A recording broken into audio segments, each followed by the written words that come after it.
Welcome to our new unit on cell cycling. One type of cell cycling is mitosis. This video, 10.1, is on the phases of mitosis, with particular emphasis on how the nuclear envelope changes. In this video, we're going to cover these course goals. Pause the video and check them out. Before getting into the particulars of the cellular and molecular biology of cell division, it's kind of important to think big picture. Why do cells need to divide anyway? Well, the answer kind of depends on what type of organism you are. Unicellular organisms, like this guy over here, are made up of just one cell, and they usually just divide to reproduce.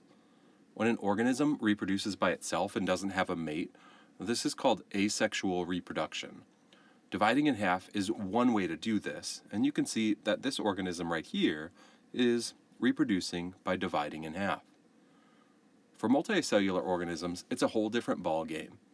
Multicellular organisms need to divide and get bigger to grow and develop. All of us were once a one-celled zygote that divided into 2 cells, then 4 cells, then 8 cells, then bigger until we're as big as us. We didn't get bigger because our cells got bigger. We got bigger because we made more cells by cell division. Another reason for cells and multicellular organisms to divide is for repair. When you get cut, the cut triggers cell division in nearby skin cells to seal off the cut. When lizards like this guy drop their tail or lose their tail when they're in danger, a new tail grows because of cell division. Finally, when organisms reproduce sexually, they usually use specialized cells like sperm cells or egg cells called gametes. Sperm and egg cells are made by a special type of cell division called meiosis. The focus of the next 3 videos will be the stages of mitosis, naming the stages and describing what's happening at each. One way to think about the stages of mitosis is to break the stages into 3 groups: interphase, mitosis, and cytokinesis. Interphase is a time where the cell is getting ready to divide. Mitosis is the time where the DNA in the cell is split into 2 piles, and cytokinesis is when the cell actually divides into 2 cells. Each of those phases, however, is broken down into subphases. Interphase is broken down into G1, S, and G2. Mitosis is broken down into prophase, metaphase, anaphase, and telophase. And cytokinesis isn't broke down any further. Here's a funny word that I use to help me remember the order of all of this stuff. IPMATC, interphase, prophase, metaphase, anaphase, telophase, cytokinesis. It's a nonsense word, but so is Babekbo in our ecology unit. So the overall goal of the process of mitosis is to make identical cells. Mitosis is kind of like a copy machine, a Xerox machine of cells. But each phase of mitosis, or this type of cell cycling, has its own goal as well. Interphase gets the cell ready for division. During interphase, the cell copies its DNA, and the cell gets bigger by doing things like making more organelles, more cytoplasm, and more cell membrane. The mitosis part is where the nucleus divides into 2 separate nuclei by separating the DNA into 2 exact identical piles. Finally, cytokinesis is where the one cell, called the mother cell, divides into 2 separate cells, each called daughter cells.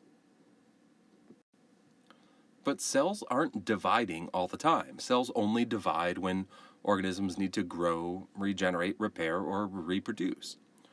The period when a cell isn't dividing is called G0. During G0, a cell is just doing its normal job, or a cell might be dormant and waiting to be activated. An example of a dormant cell would be a B cell with an antigen that's not currently in the body, so it's just hanging out in G0. Once the cell cycle is started, however, a cell spends most of its time in interphase. 90% of the cell cycle is spent in interphase, getting bigger and making sure the DNA is copied correctly takes a lot of time. Only 10% of the time is spent in the mitotic and cytokinesis phases. So here's a picture of all of those phases of a cell cycle. This is a good one to keep referring back to, and we're going to refer back to it within the next several videos. Interphase, followed by prophase, then metaphase, anaphase, and telophase and cytokinesis are combined in one figure here. As we look through this over the next 3 videos, I'm going to ask you to focus on certain aspects as you look at all of these pictures all together. Let's start by going into detail about the phases by checking out interphase. Remember, interphase is divided into G1, S, and G2 subphases. Think of the G as standing for growth.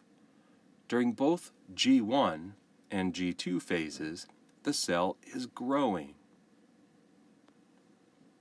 That way, when the cell divides, each daughter cell will be a good size, and cells don't keep getting smaller and smaller and smaller when they divide. Think of S phase as standing for synthesis, because it's during the S phase of interphase where DNA is synthesized or replicating. DNA is copied during interphase. A lot of textbooks and other resources just march through all of the phases individually. I'd invite you to look at those other resources and think about the story of cell cycling that way. But I want to tell the story in a different way. I like to take a different approach thinking about this, where we learn about mitosis by studying 3 sub-stories. The story of what happens to the nuclear envelope, the story of what happens to DNA structure, and the story of what happens with chromosome location throughout cell cycling. Once you start to focus on a certain aspect of this diagram, the story becomes clear. Looking at this diagram now, I want you to focus on the nuclear envelope, the main story of this video. The nuclear envelope is the light purple membrane that surrounds the DNA.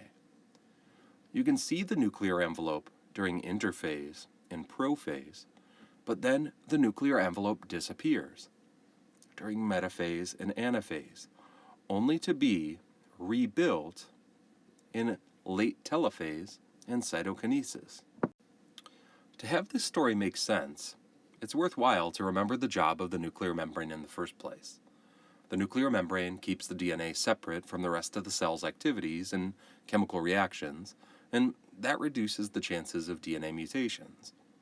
The nuclear membrane keeps the DNA in, but the pores in the nuclear envelope let things out like RNA and ribosome pieces. But here's the deal. In order for a cell to divide, the 2 piles of DNA have to move to opposite sides of the cell. And the nuclear envelope just gets in the way. So let's go through the process. In interphase, the nuclear membrane is still in place, doing its job of keeping the DNA contained. Prophase is a time where the nuclear envelope is disassembling. That's because the DNA is about to move. Because the DNA is moving around during metaphase and anaphase, first moving to the center of the cell and then moving out towards the poles, the nuclear membrane is completely removed and out of the way. But by the end of telophase, DNA has settled into 2 nice piles, and the nuclear membrane reassembles by the time of cytokinesis. At the risk of getting our brains too full, we're going to stop the story here for now. So let's recap. Cells divide for growth, repair, regeneration, or reproduction. Different purposes if you're a unicellular versus a multicellular organism. The phases of mitotic cell division can be summarized as IPMATC: interphase, prophase, metaphase, anaphase, telophase, and cytokinesis. During interphase, the cells grow bigger during the G phases, G1 and G2, and the DNA is replicated during the S phase of interphase. This video paid particular attention to what happens to the nuclear envelope. The nuclear envelope is present when DNA needs to be separate from the rest of the cell, but the nuclear membrane disappears when DNA is moving around during metaphase and anaphase. Finally, the nuclear envelope is rebuilt once the DNA is done moving around. In the next videos, we'll focus on different aspects of what's happening in the cell cycle.